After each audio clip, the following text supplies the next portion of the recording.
Ethiopia, Mekelle. This is a Tigrayan primary school.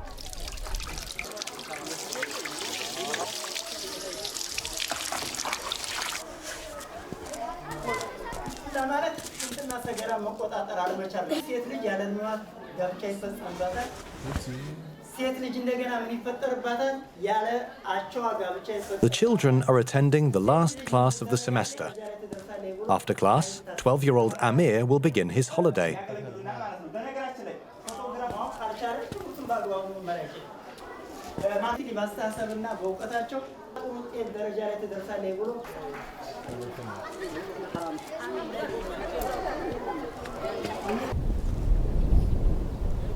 At home in a nearby village, Amir's grandpa, Ajibala, in his 80s, is waiting for Amir to return.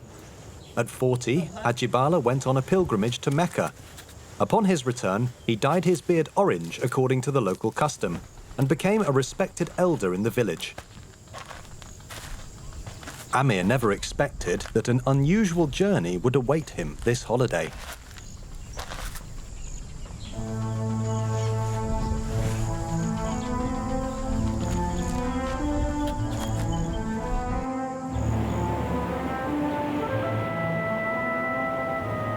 About 300 kilometers from Mekelle, where they live, nestled 110 meters below sea level, dubbed Hell, the Danakil Depression is one of the 10 most inhospitable regions on Earth.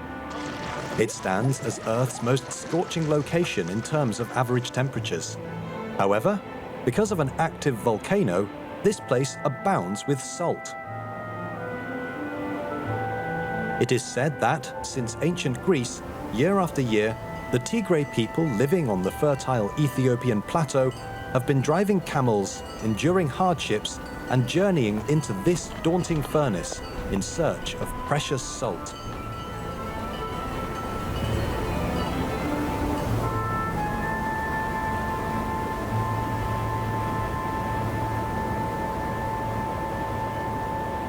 At dinner, Ajibala will announce a decision to the family.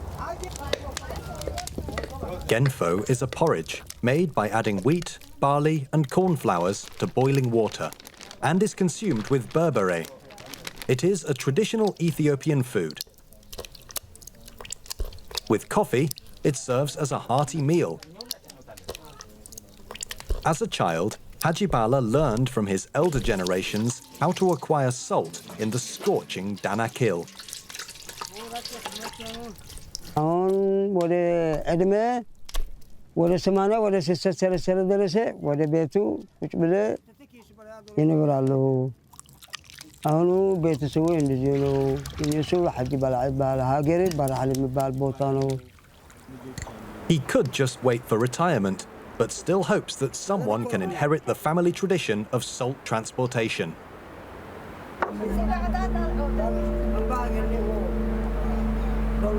Amir is his only grandson and his only hope. He wants to take Amir to the place before his retirement. However, Amir never thinks about it.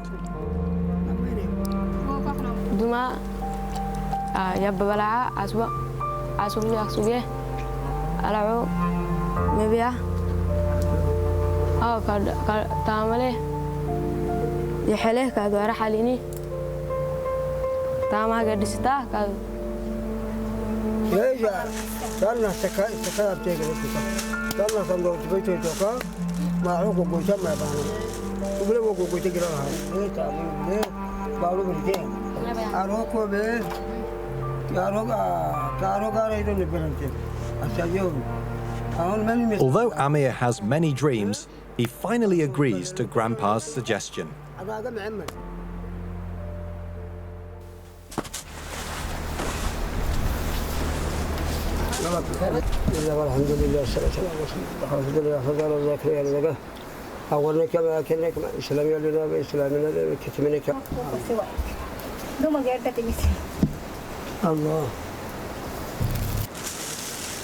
Next day, Ajibala and Amir set off. They carry some dry bread, goatskin water bags, hay for camels, and nothing else.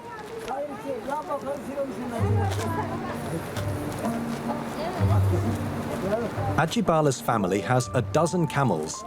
On the way to the salt desert, the hay will be stored at several post houses as fodder for the return trip. Not a single piece of grass is to be found in this land of white gold. Ajibala embarked on this trip at about 10 years old. For him, it is about a belief to preserve history. But for Amir, everything is a mystery.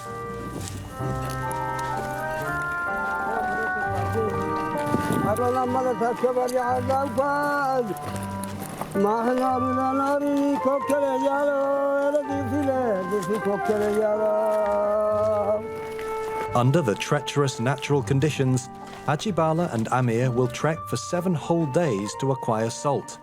A story about salt inheritance will unfold.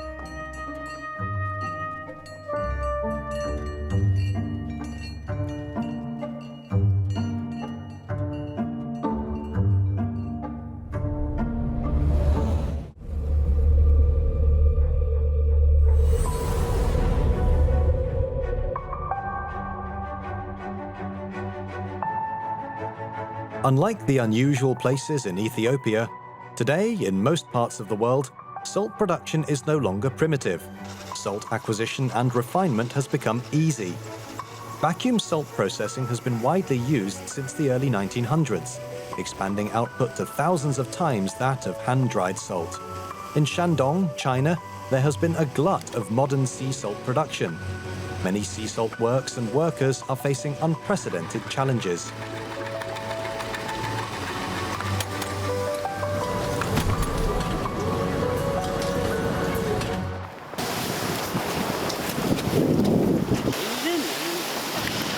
"38-year-old Cheng is a salt worker in Laizhou Bay, Shandong, China. His daily work is simple.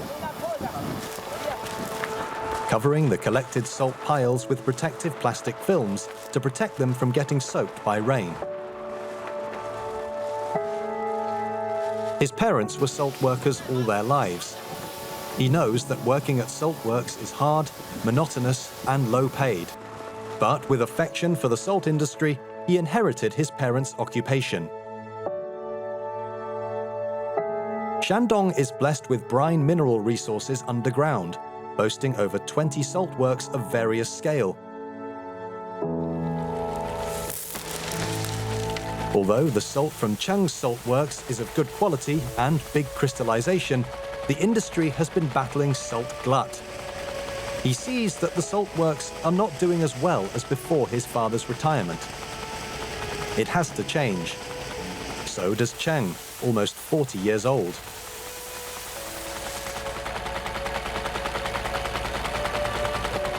盐的价格一直不稳定，处在一个低位上。单纯做盐1个月2000多块钱，在海上这块工作，它属于一个新兴工种，它的工资肯定要比盐场那边要高一点。 Cheng's salt works is by the sea, and the sea is a source of his livelihood. Salt making does not pay well, so the salt works have developed a modern marine ranch. As is known, the sea provides salt and valuable seafood. By adopting scientific methods, like artificially placing reefs, one can harvest more and better precious seafood, like sea cucumber and shellfish. Today, Cheng is at a crossroads. He has to make a choice, whether to transform from a salt worker to a mengzi.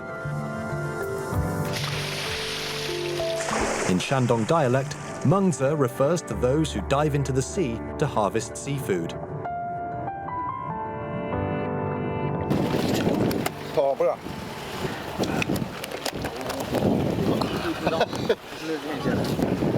好，上行了。 For Cheng, a profession change promises better pay, but his biggest challenge is learning to dive.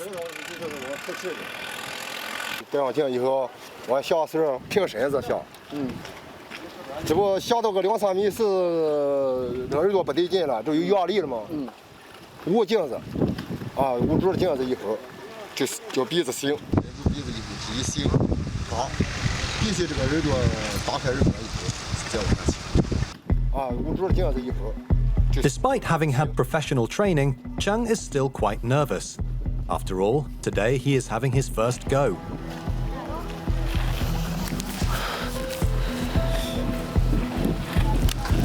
变化还是这么小，你反正你。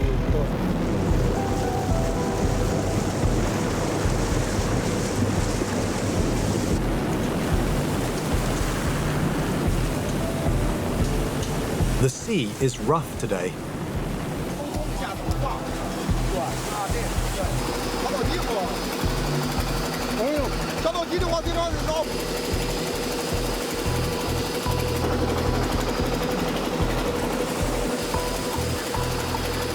Watching skilled Mungza dive into the sea one by one, Chung, who grew up by the sea, chickens out.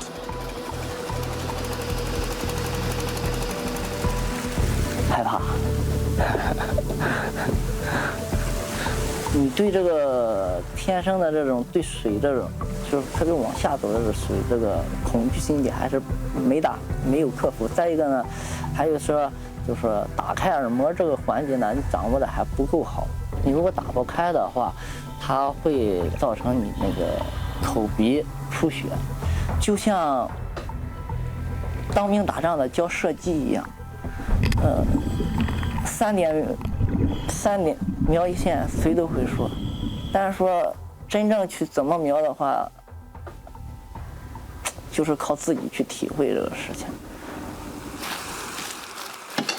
Being a Mungza is dangerous and physically demanding. Chung, who's too frightened to dive, prepares food on board. Food at sea is very simple. Fish and crab cured with sea salt from his salt works are the best delicacies. 好，抓吧。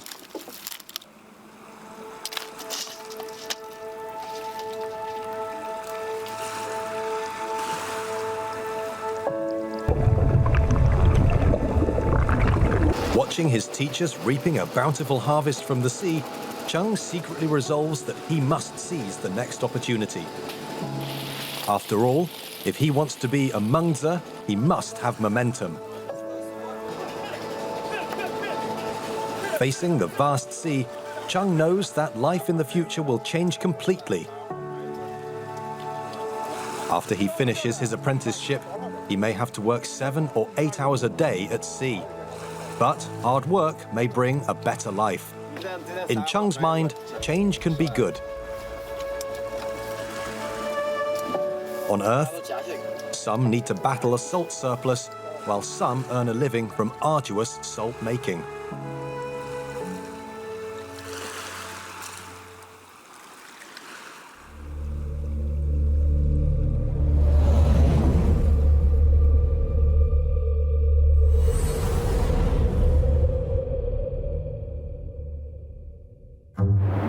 Back to Ethiopia, Amir and Hajibala lead the long caravan. On the first day of the trip, the scenery excites Amir. They and the camels come from Mekelle.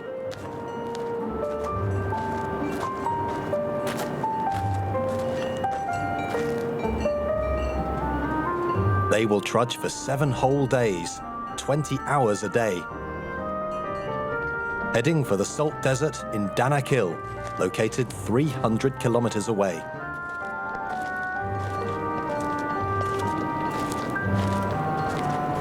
In this barren wilderness, only camels accompany them. During a trip, the quantity of salt carried depends on the quantity of camels. Days of trekking are a test for humans and even more for camels. At noon, the temperature hits north of 50 degrees Celsius. Much fresh water needs replenishing by intermittent trickles along the way. However, in dry years, the caravan often reaches the long-awaited water supply, only to find that the trickle has long dried up.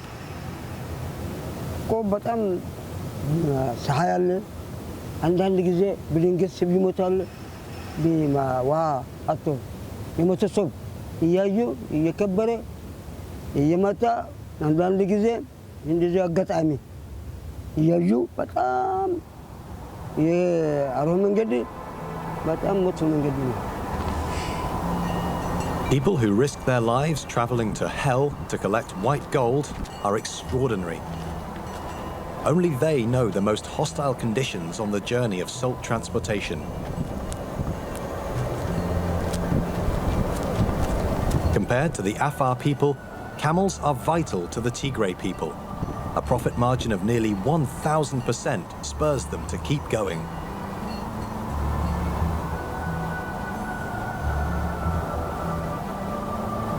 For Amir, who enters the desert for the first time, this is a big challenge. On the second day, Amir is listless. The dazzlingly white salt flats momentarily blind him. In this scorching depression, over 100 meters below sea level, the destination seems more and more out of reach.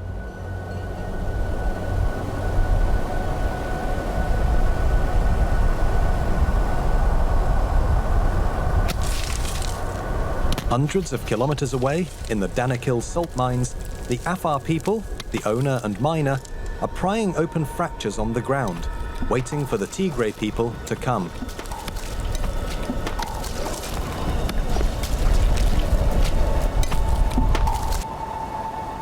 At dusk, other caravans keep marching against the furnace-like wind.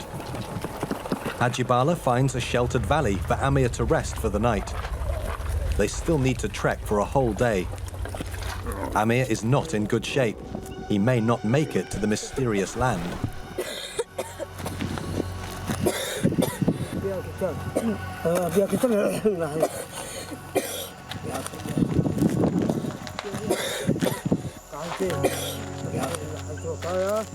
Ajibala has been on the road all his life. The Afar people mine salt, and the Tigray people transport salt. A century-old tradition. What worries him now is whether the salt road, inherited from ancestors, can be passed down.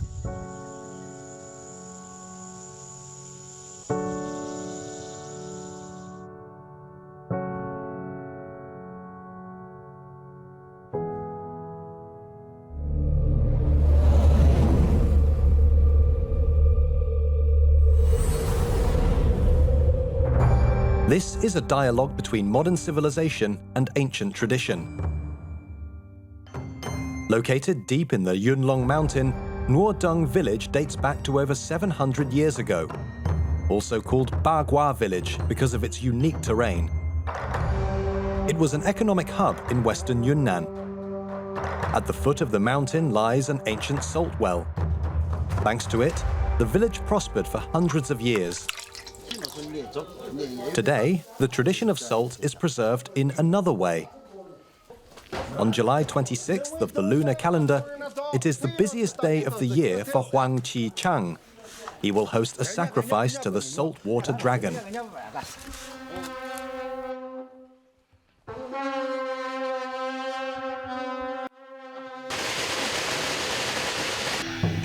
At 5 a.m., he leads the villagers up to the mountain to the music. The locals often say that salt sustains the village and the people. They are especially grateful to the saltwater dragon king. According to Chinese traditions, worshipping the dragon king is to pray for rain, but here it's to pray for no rain.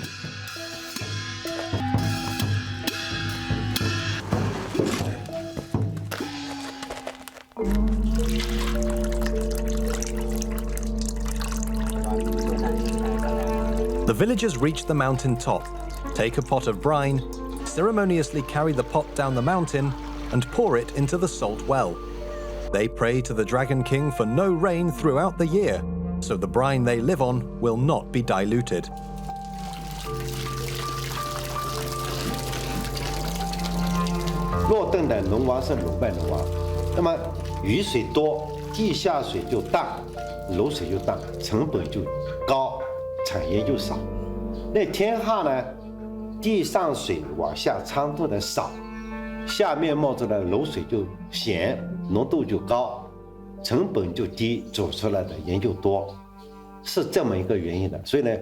就一语道破来说，这个龙王是什么呢？这个龙王是喜汉不喜语的鲁麦龙王，是这个意思。Huang Qi-chang is a respected elder in this village. He used to work at a state-run salt works in Nuodong. In his memory, 60 years ago, this place was buzzing with busy workers, passing trucks, and flying dust, with the nationally famous Nuodong salt produced on a large scale.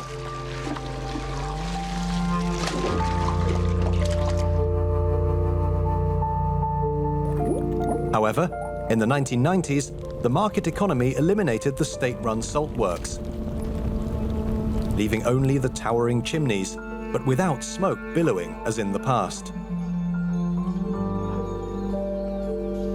这个自盐曾经办到1990年就停了，因为卤盐它是卤水把它地下抽出来呢，有些地方它是成化性，原来的12个盐碱都不做。那现在做的这个呢，只是说它自弹出来，流淌烤稀了。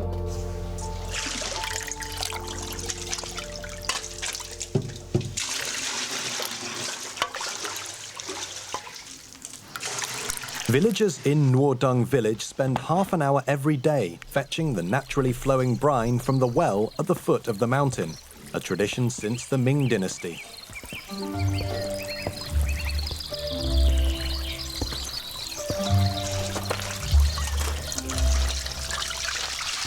The villagers still eat salt made by themselves. First, they cannot bear to waste the brine, a gift from nature. Second, in their view, the salt boiled from the local brine is rich in potassium and not as salty and bitter as iodized salt.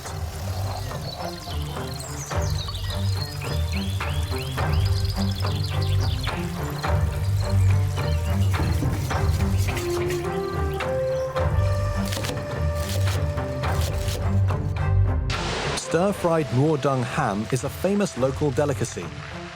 This ham must be cured with local salt, so it tastes salty and sweet, not bitter.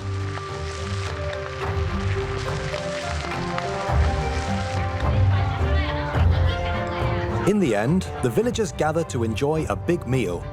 The rite hosted by Huang Qi-chang is considered officially completed. The villagers make excess salt into souvenirs with molds. Put salt into a prepared mold, press it, leave it in the sun, let it dry for some days to take shape. Unexpectedly, salt can be made into various shapes and even take on various colors. These handicrafts also serve as a source of income for the locals. Tourists buy some Nuodong salt to show that they have visited the famous Nuodong village. These souvenirs represent the locals' enduring affection for salt.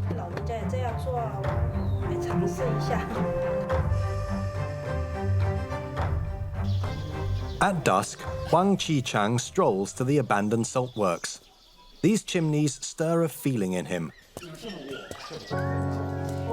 Modern civilization impacts traditional handicrafts. The world beyond this mountain has long abandoned the world-famous Nuodong salt. Nuodong's glory is gone. Everything retained just leaves a mark for future generations.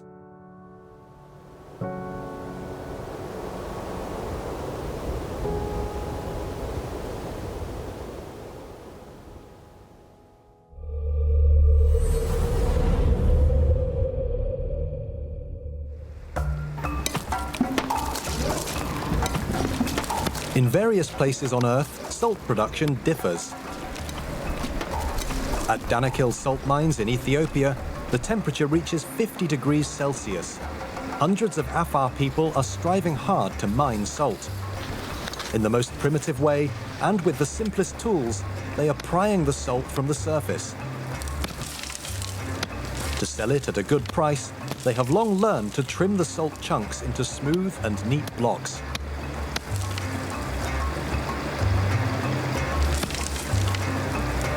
The Afar people seem to have adapted to the blazing heat. They can even, without food or drink, keep working for a whole day in the same posture, beyond any outsider's imagination. It is said that an American company shipped modern mining machines here. But because of the extreme heat, the company gave up.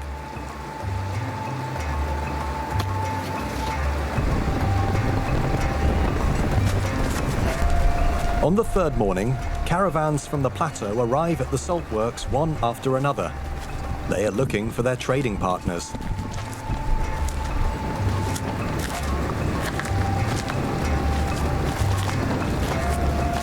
Haji Bala's partner is Mosa and his son.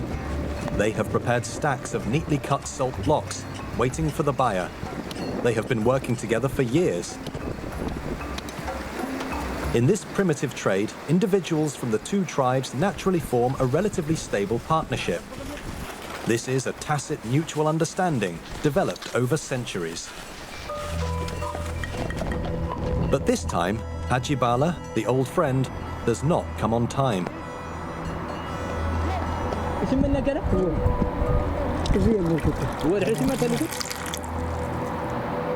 There are many buyers today. Mosa could sell salt to others and return early. But he is convinced that Haji Bala will come. And so he waits silently.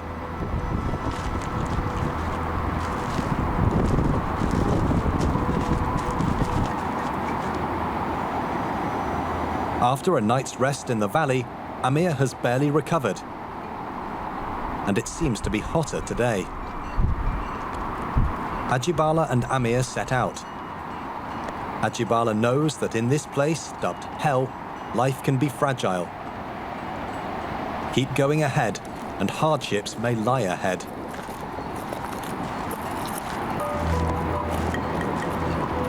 In the afternoon, when other caravans start to return, Haji Bala and Amir arrive. Amir finally sees the place his grandpa has visited countless times in his life.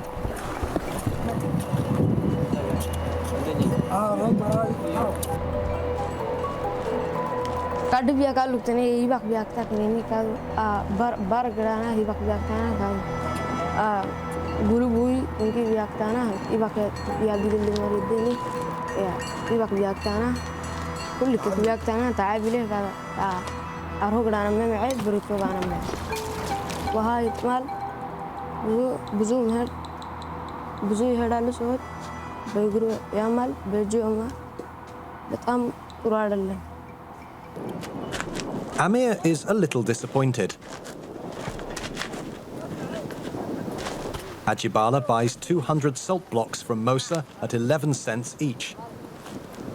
After returning to the plateau, he will sell the salt at nearly 10 times the initial price.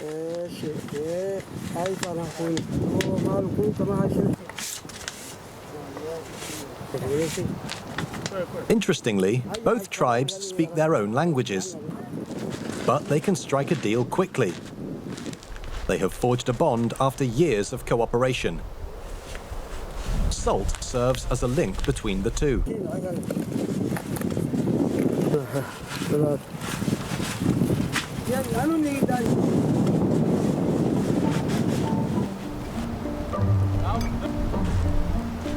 This is an open-air cafe at the Salt Flats.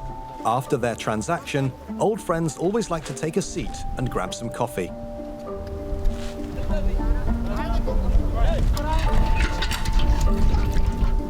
أساسيه معناها وبحطاتني معناها أمحرة معناها حبشة بحطها هاي حبشة كي يعني وقال بهاي هم مراكي أكل سواء هني هم مرا يعني كحن طولي تسو.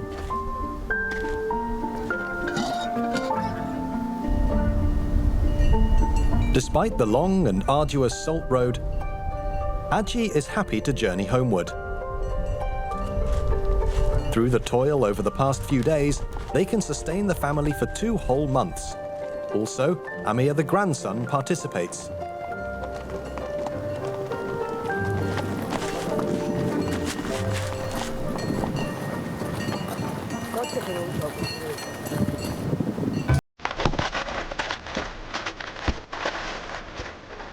At dusk of the 7th day, Haji Bala and Amir finally reach the market on Makela Plateau.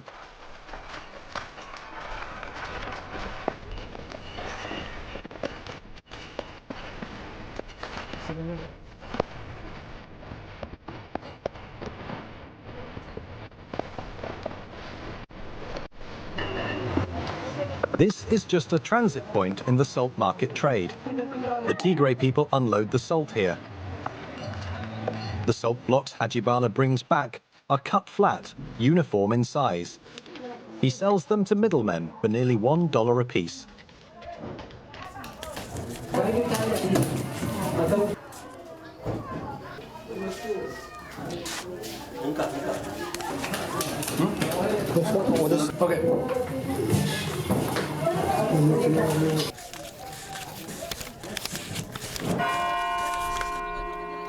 It's the call to prayer.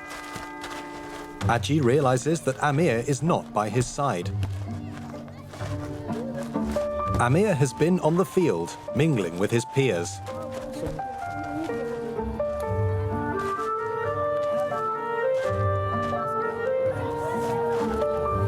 maxaa balacali ka gadhin maxaa caswaa ka gadhin balacali caswaa ka gadhin maxaa gadhi caswo maxaa gadhi maxaa habene timirti bartaana maxaa caswo shaqaalina ka gadhin caswo maxaa inni timirti barta caswo gadhaana maxaa caswo ma gadhaan taageer caswo ma gadhaan. Amir's thoughts prompt Hajibala to make a decision to retire next year and free his 15 camels back into the wild. He understands that young people have their own thoughts. He respects Amir's choice. This trip to trace ancestors at least makes the grandson know how the previous generations have made a living. In the past, the Afar and the Tigray tribes refused modern salt mining methods. No one knows, by the time of Amir and his peers, what will happen. The traditional way may fade out. Salt mining may no longer be a profession, just a family inheritance and a religiously sacred persistence.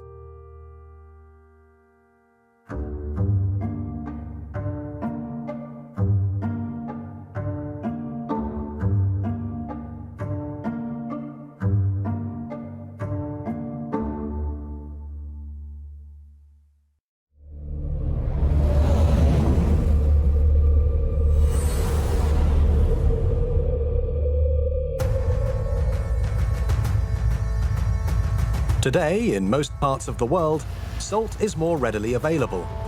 As a result, it does not appear as precious, so some endow it with different meanings.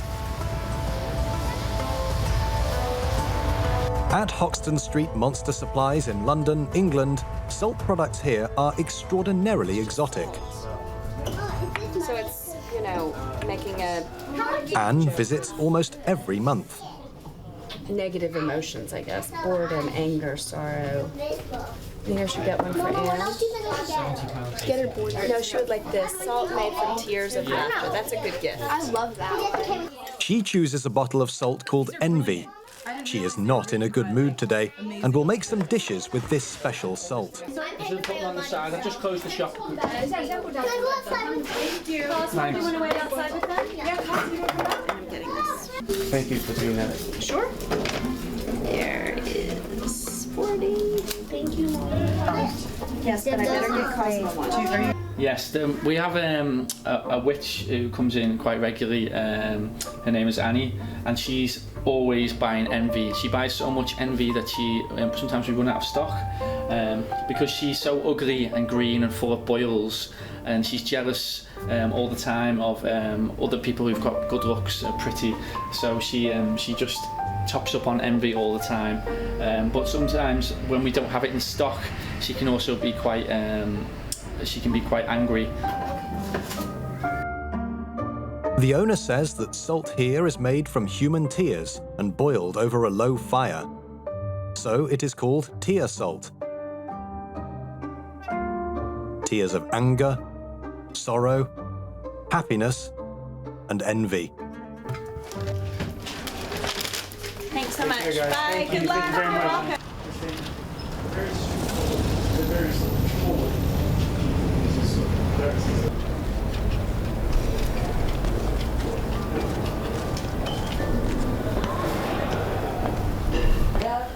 Every hour, so you send us like Tuesday, Wednesday, the latest. Ye An, the designer of tear salt, is from South Korea. He has been running a design firm in London for 10 years. By chance, an inspiration came. Human tears are salty, and tears, shed in different moods, taste differently. Journey is longer. It's good to have them. For example, anger is, that you read cartoons or you read literature, how you fume your anger and the smoke coming out of your ear. And so it became quite a literal connection that the salt from anger is smoked. So Ye An and his team mix sea salt with different seasonings to produce different salty tastes. Salt is thus endowed with human emotions.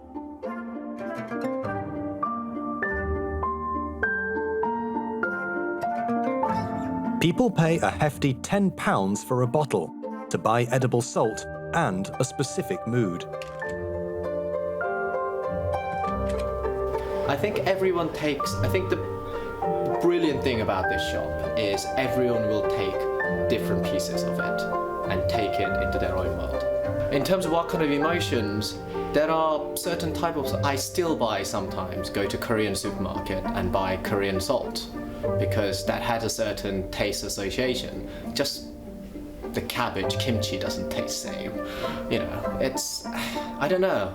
It might be just totally bonkers, but it does have some kind of homeness to when I see quite a cubic, tiny grain of sea salt that's come from Korea.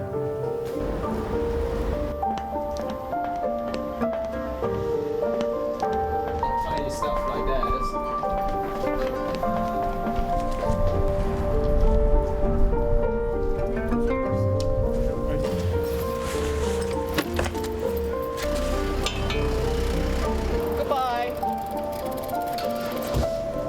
For Ye An, as a long-term expat in London, salt is endowed with a touch of nostalgia.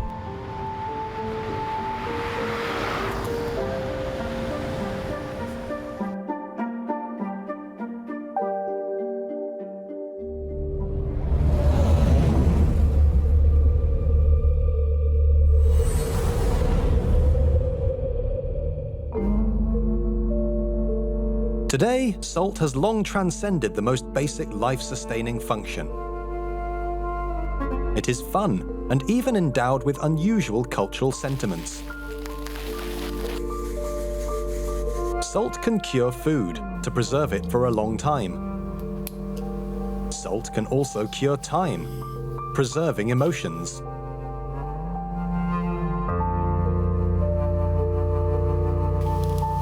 Mr. Yamamoto, who lives in Kanagawa Prefecture, Japan, is working on his original art. He calls it a salt installation. These pure snow-white crystals seem to have a soul and life. They dance, swirl, and twirl. As time goes, they transform into unique artistic patterns. This is Yamamoto's latest creation, entitled Labyrinth. For this piece, he works 10 hours a day and can only create 5 square kilometers. Young Yamamoto worked in a shipyard. Due to the economic downturn, Yamamoto was fired. He cycled around Japan and attended an art school. At the age of 24, suffering from brain cancer, his sister died. Through art, he expresses his grief over her absence. 塩を初めて使ったのは1996年の秋です。当時、私は自分の妹が亡くなったという事実を自分の中に自分がそれを受け入れて、それを乗り越えていくために。Yamamoto looks serious when working. He is talking to his sister with these white particles. He is weaving his thoughts with time. With salt, he keeps her memory alive. "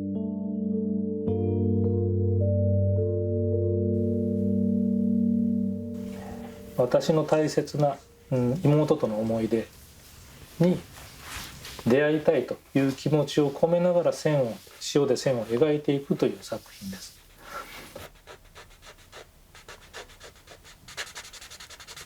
When he works on his art, he tries to keep those childhood memories alive. During these 10 years, in his spare time, he has been producing works of art. .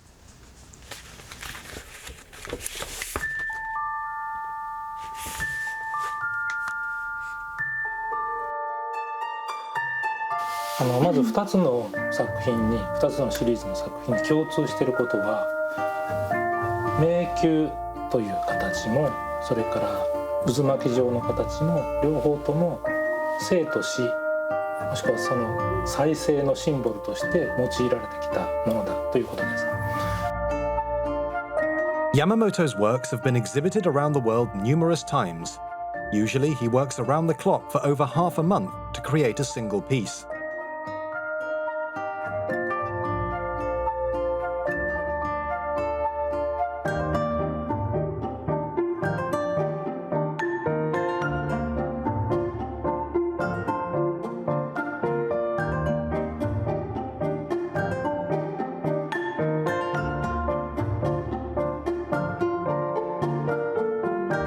Every time an exhibition ends, he will take some salt back home. He will make the salt go where it comes from. The salt will be returned to the sea to complete the cycle.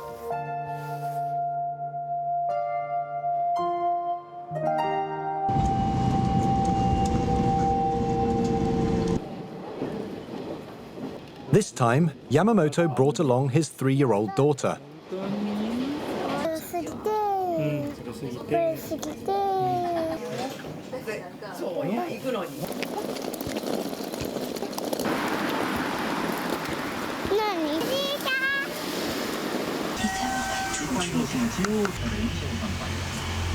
Yamamoto's parents often talk to their long-dead daughter too, in their own way, to express their feelings.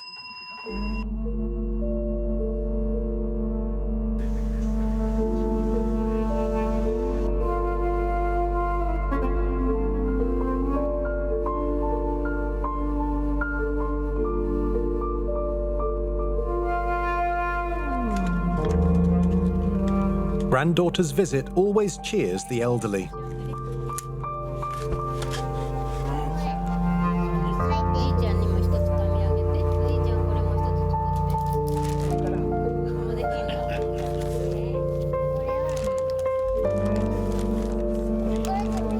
New life for this family is also a kind of rebirth.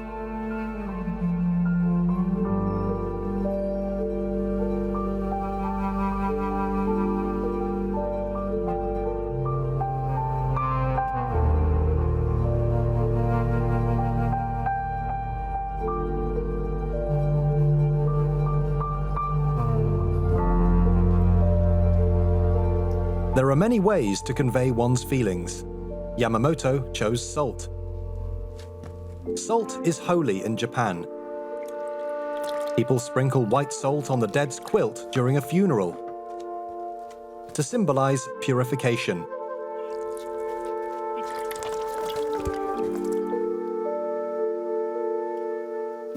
だから海をイメージする人もいるだろうし、もしくは内陸に住んでる人だったら大地、下土の中から取れるから、大地を思う人もいるだろうし、おばあさんのことを思うかもしれないし、母親のことを思うかもしれないし、少し透明なことによって吸い寄せられるように入っていけるように、きっとそういう気がしたんだと思うんですけど、そういう塩の持ってる本当は透明な白さ、そこにもすごく強く惹かれてます。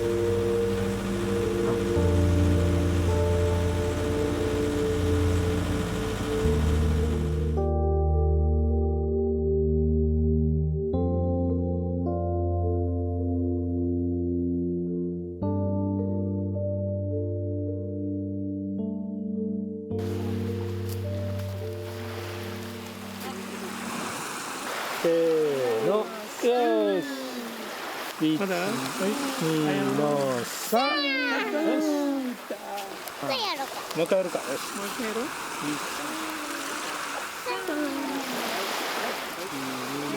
Salt instantly disappears in the sea, gone. After the exhibition, Yamamoto, the creator, and visitors from all over the world are happy to participate. Through this behavior, people realize the connection between life and nature, and the significance of life and death as part of the cycle of nature.